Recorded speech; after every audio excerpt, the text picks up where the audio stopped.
Marriage కూడా చేసుకోవచ్చు వాళ్ళిద్దరు ఇష్టపడి. కానీ ఫ్యామిలీ ఉన్న వాళ్ళే కొడుకులు పిల్లలు ఇష్టం లేకపోతే వెళ్ళిపోతున్నారు. అద్దు అన్నప్పుడు వాళ్ళని ఏ విధంగా కావాలనుకుంటే ఎలా అండి? Okay 11 years journey, memories, sweet memories, అందరిని వదిలేసి కలిసి ఉన్నారు వాస్తవమే. కానీ ఇప్పుడు అద్దు అంటున్నారు కదా, అద్దు అన్న తర్వాత మళ్ళీ ఎలా అప్రోచ్ అవుతారు? ఎలా ఉంటది ఆ లివింగ్ రిలేషన్ కానీ ఆ మ్యారేజ్ కానీ ఎలా ఉంటది? అది ఇబ్బందే కదా. ఒక్కసారి మనసులో క్లాస్ వచ్చినప్పుడు మానసికంగా అద్దు అన్నప్పుడు గిల్టీగా ఉంటది కదా, ఎలా జీవిస్తారు వాళ్ళకి? రైట్.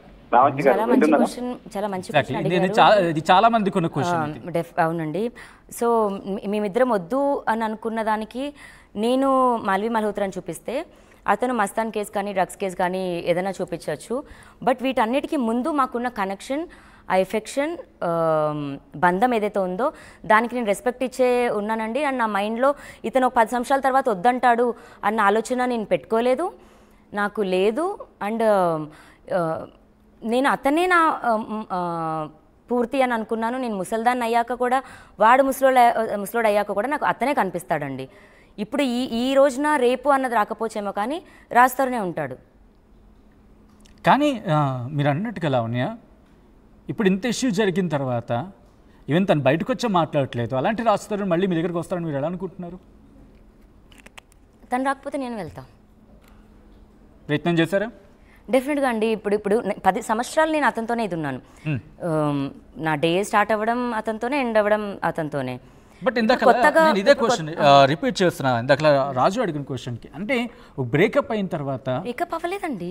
బట్ తను అంటున్నాడు కదా, చాలా రోజులు బయటకు వచ్చాక డ్రగ్స్ కేసు నుంచి బయటకు వచ్చే 2 days ముందు అతను తీసుకున్న ఇప్పుడు ఉంటున్న రెంట్ హౌస్ అగ్రిమెంట్తో సహా చూపిస్తాను మీకు.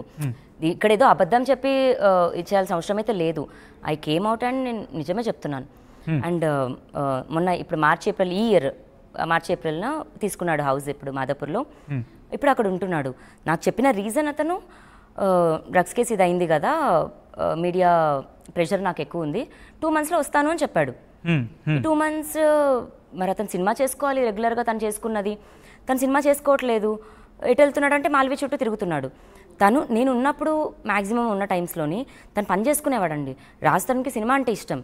రైట్, కంటిన్యూ చేద్దాం. అంతకన్నా ముందు హైదరాబాద్ నుంచి పార్వతి లైవ్లో ఫోన్ లైన్లో జాయిన్ అవుతున్నారు. పార్వతి గారు. హలో, నమస్తే సార్. నమస్తే అండి, లావణ్యతో మాట్లాడండి. హలో లావణ్య. హలో అమ్మా, చెప్పండి. బాగా ఫైట్ చేస్తారు, మీరు అలానే ఫైట్ చేయాలి. మీరు ఎంతో మందికి ఆదర్శంగా నిలబడతారు, మీరు అలానే ఫైట్ చేయండి. థ్యాంక్స్ అమ్మా. అసలు ఎవరికి అర్థం కావట్లేదు, ఆడపిల్లని ఎలా బాధ పెడతారో ఒక మగవాళ్ళు అసలు అర్థం కావట్లేదు. మీరైతే ఫైట్ చేయండి, మేమైతే ఎప్పుడు సపోర్ట్గా ఉంటాం. మీ వల్ల ఎంతో మంది బయటకు వస్తారు. ఇంత అన్యాయం అయిపోతారు ఆడపిల్లలు, కాకపోతే బయటికి రావట్లేదు. ఎన్నో విధాలుగా లేడీస్ సఫర్ అవుతారు, కానీ బయటికి రావట్లేదు. అవునమ్మా. ఇట్లా అదే సమాజంలో ఇట్లా అవుతుందని ఇప్పుడు నీ గురించి ఎన్ని ఉట్టిస్తారో చూడండి, ఎన్ని ఉట్టిస్తారో. అసలు సంబంధం లేని విషయాలు కూడా ఒక ఆడది బయటకు వస్తే ఎన్ని ఉట్టిస్తారో మీరే అర్థం చేసుకోండి. అందుకని మీరు ఓరా అండి, మీ వెనకాల మేము ఉంటాం. యా అండి, thank you so much. Right, continue చేద్దాం.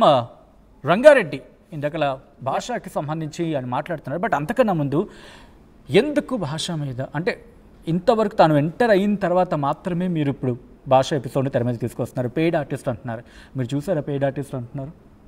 ఖచ్చితంగా అండి. లేకపోతే ఇప్పుడు ఏంటి అని అర్థమయ్యే దాంట్లోని అట్లీస్ట్ 0.1% రేషియో అయినా